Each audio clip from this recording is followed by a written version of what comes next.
With that, I would like to thank Professor Collins Chong-Yu Keat for joining us all the way from Malaysia and sharing that insight. Thank you very much.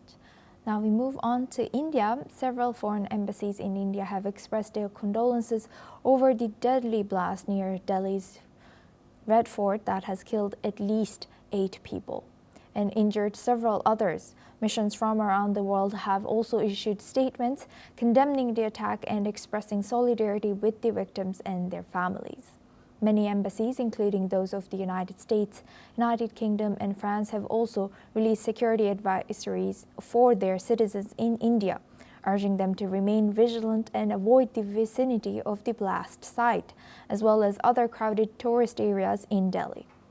The alerts come amid heightened security across the capital and other major cities following the high-intensity explosion, which authorities are now investigating as a possible terror attack.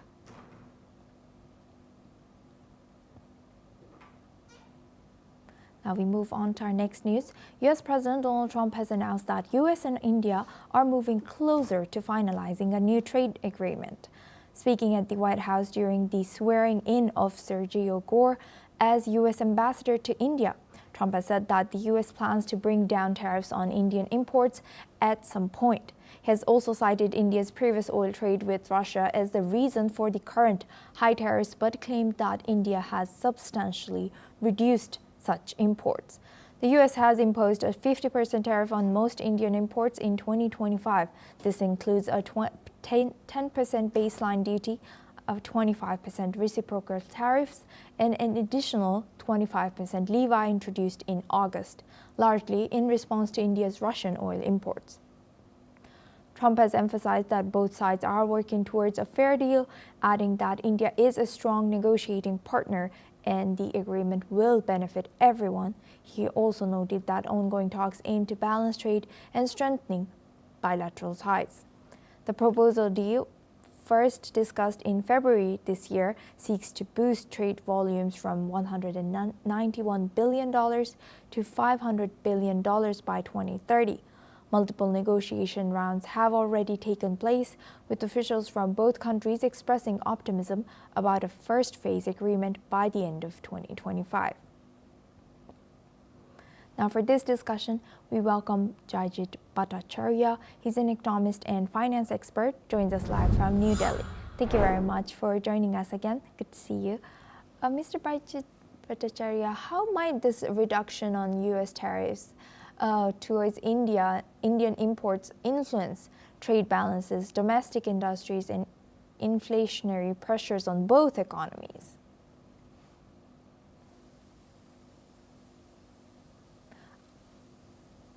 You might be muted over here, yes.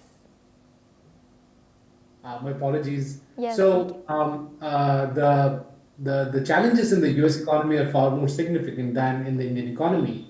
The inflation in India is kind of under control, but obviously what happened was a temporary bandage that the Indian government did in the previous month because of the festive seasons, because of the changes in GST and so on. So we haven't yet faced the full brunt of the US tariffs on India.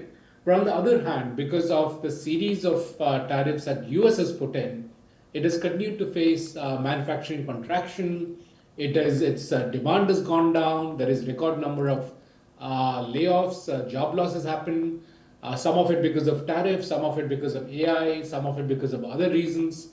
And also a significant decline in consumer confidence, which is obviously linked to jobs and price concerns. If the inflation goes up and people don't have jobs, then clearly they don't want to buy. And that's the kind of vicious cycle or vicious trap that the US economy seems to be getting into.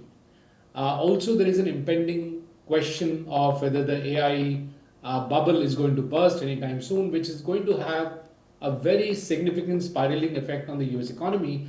And therefore, the US does need to maintain and mend its trade relations with significant economies, including the Indian economy. In fact, the US government was closest to signing the trade deal with India. We were the first of the bloc. But for some strange reason that did not happen. There was an about turn that happened from the US government in the month of April this year.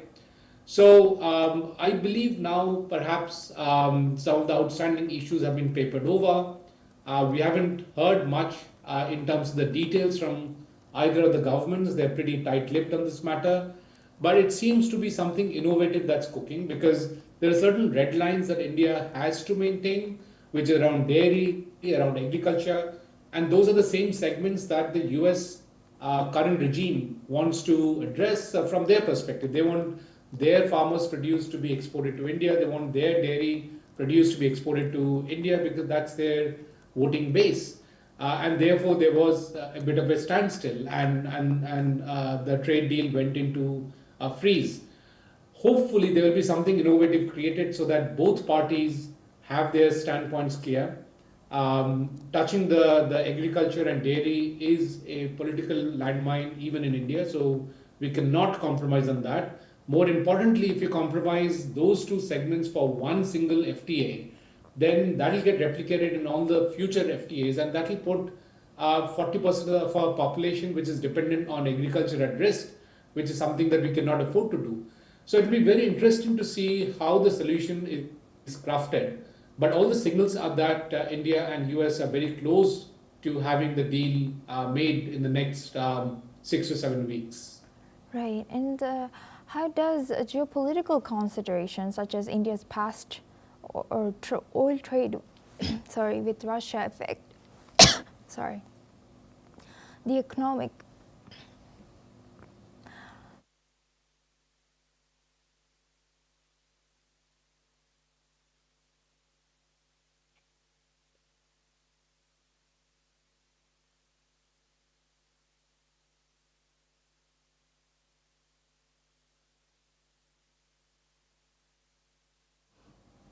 Sorry about that pause. Thank you for waiting, Mr. Bhattacharya. Let me start my question again over here. How does this geopolitical consideration of India's past oil trade with Russia affect the economic rationale behind U.S. tariff policies? And also, what does this, you talked about closeness of India and U.S. ties. What does this particular individual, Sergio Gore's assignment as an ambassador, signify? So let me take the first question in terms of India's import of oil and energy from Russia. If you look at just the calorific value, the amount of uranium being imported from Russia by the US has got more calorific value than the oil being imported by India from Russia. Similarly, the energy imports from Europe is very, very significant. By Europe from Russia is very, very significant. So if the concern of the US administration was truly what it stated, which is to starve off the Russian government from funds because of their energy exports, then the US should have taken care of their own imports and should have also censored the imports of energy by Europe from Russia. Clearly, that was not the case, and therefore, this was more of an arm twisting mechanism being used in trade negotiations between two countries, and that was that. So, if the US and India have resolved all other issues, then I don't think it'll be any fruitful for US to continue to arm twist India using any of the extraneous reasons. If there is trade between US and India that needs to happen, then it needs to happen. Any other issue is extraneous. So whether it be human rights abuse by the Americans, abuse of the rights of African Americans in US, those are extraneous issues. We don't want to get into that. Trade issues, as always has been said, should be limited to trade, and therefore what the tariff should be and what the reciprocity in the trade should be. Having said that, there has been a significant disruption that has happened in the relationship between US and India because of the way the arm twisting has happened from the American side. And therefore, with the new President Gore coming in, who is supposed to be close to President Trump, it's a signaling that the US is serious about fixing the disruption that has happened between the US and India ties. Also, there has been the war between Pakistan and India, the terrorism that was initiated by Pakistan against India, and what seems to be the American nod or a wink towards all these activities that Pakistan has been doing, killing innocent civilians in India. I think those will all come up and needs to be addressed if the new ambassador is really serious about mending the disrupted ties between US and India. Yes, indeed. Thank you for that insight. Please stay with us as we come back to you for our next discussion as well. Now moving to Europe, Ukraine's Anti-Corruption Bureau has said that it has been investigating the country's energy sector, alleging a $100 million kickback scheme involving the state nuclear power company. Meanwhile, Ukrainian President Volodymyr Zelensky has responded by saying that government officials must work together with NABU, Ukraine's Anti-Corruption Bureau, to investigate. Let's listen in. Будь-які результативні дії проти корупції дуже потрібні. Невідворотність покарання потрібна. Енергоатом забезпечує Україні найбільшу частку енергогенерації зараз. Чистота в компанії – це пріоритет. Енергетика і кожна галузь, кожен, хто будував схеми, повинен отримати чітку процесуальну відповідь. Вироки мають бути. І урядовці повинні працювати разом з НАБУ, разом з правоохоронними органами і так працювати, як це потрібно для результату. Я дякую всім, хто допомагає. Дякую кожному, хто з Україною. The state agency, which operates independently of the Ukrainian government, has reported the investigation as Ukraine braces for winter with its power sector under frequent fire from Russia and facing regular outrages. Now for this discussion, we welcome back Mr. Jayjit Bhattacharya. He's an economist and finance expert, joins us live from New Delhi. Thank you very much for staying with us. Now looking at this, how does this allegations of large-scale corruption in Ukraine's energy sector affect international investor confidence as well as foreign aid inflows, which Ukraine, as we know, highly depends on? And what impact might this investigation have on Ukraine's efforts to stabilize its energy market? No, it does have very significant impact. And also, the world will be watching how Ukraine responds and rectifies the outcome of this particular investigation. It was a long 15-month investigation, and it has been a very detailed investigation. This is not a witch hunting. This is not a politically inspired investigation. This is a very independent investigation that happened.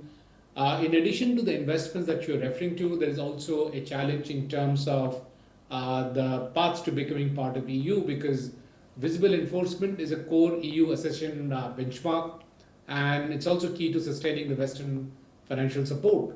Also, every single dollar that goes out of the system is it degrades the wartime resilience of Ukraine. Ukraine needs every single dollar in its ability to be able to defend itself, and therefore $100 million is very significant in that context. So if in total, if you look at the impact of this particular development that has happened in Ukraine, it is quite significant. It will impact foreign aid, it will impact foreign investments, and also the fact that in the war that's having with Russia, Russia is clearly targeting the Ukrainian power sector.